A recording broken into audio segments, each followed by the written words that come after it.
What a sorry day when we relinquish and relegate our responsibility to stand up for God's truth and address the issues no matter how controversial they might be.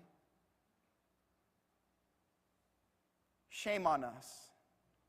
Because it's always been the pastor's job and the church's job to lead the way, to not be changed by the culture, but to change the culture.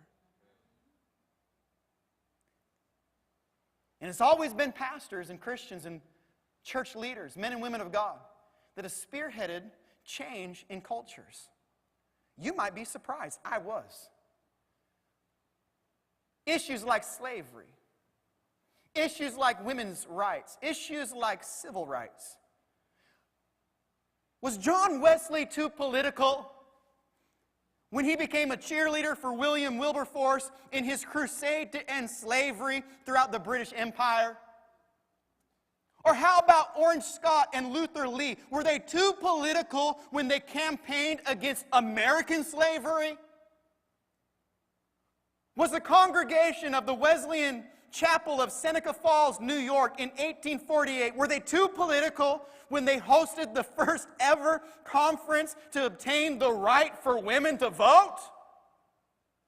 Or how about people like Dietrich Bonhoeffer in the World War II era, a German pastor? Was he too political in his biblical preaching as he was saving human lives?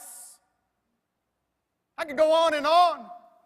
Why do we celebrate this great man, Martin Luther King Jr.? I'll tell you why.